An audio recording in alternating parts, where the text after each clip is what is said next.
Hey guys, today I wanted to share with you a really great recipe for Meatless Monday if you're just cooking for one.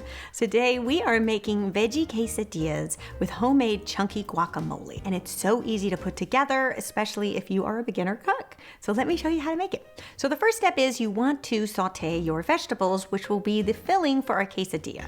So in a large skillet, we're going to drizzle in some olive oil.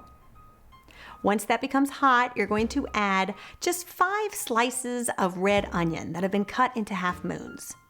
You're going to saute that up until those onions are nice and soft and tender. To that, you're going to add 2 mushrooms that have been sliced. And then you want to saute them until they're nice and tender and start to release some of their juices. And then the final thing is just a half a cup of baby spinach. And you can cook that down just until it's nice and wilted. Then you want to season these vegetables with salt and pepper to taste, and then you can set them aside. Okay. Then at this point, we want to prepare our guacamole so that once our quesadilla is done, our guacamole is all ready to go. So in a medium-sized bowl, we are going to add 2 avocados. So after I remove the pit, I just take my knife and sort of run it along and make a crosshatch pattern, and then scoop that out with a big spoon, and that's an easy way to dice an avocado if you've never done it before. To that, we're also going to add 1 tomato that has been diced and about a tablespoon of diced red onion. And then you also want to add some lime juice to this. Now, at this time of year, sometimes the limes are not as juicy as you would like them, like they are in the summertime. So I find if you take that lime and roll it on your cutting board, that will release some of the juice. And if it still feels a little hard, you can also pop them in the microwave for 5 seconds, and that will also make them a little bit juicier.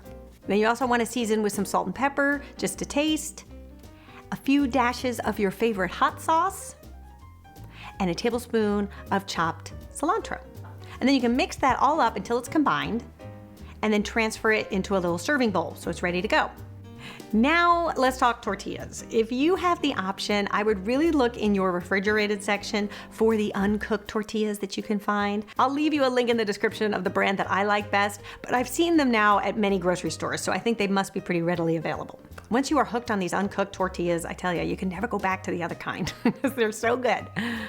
So I usually cook them first on both sides. Then you're gonna put your tortilla down, sprinkle the cheese. I like to use grated Monterey Jack. The finer the cheese is shredded, the better, because it'll melt quicker. And then add your vegetables, and then sprinkle some more cheese on top. You wanna keep your flame at like medium-low, because you just wanna melt the cheese. You don't wanna over toast the tortilla. And then about midway, you can flip it. Once the cheese is nice and melted, you can then go ahead and cut it into wedges. Pop it on a plate with that guacamole. And you are good to go. You will have the most delicious little dinner on your hands. And I love to eat this just with a dollop of that homemade guacamole on top of the quesadilla. And it is a fantastic weeknight dinner idea. In fact, you could even saute the vegetables the day before and be all ready to go when you come home from work or school. I hope you guys give this one a try and let me know what you think. And I also hope that you subscribe for more quick and easy recipes, and I will see you back here next week with another one. Until then, bye.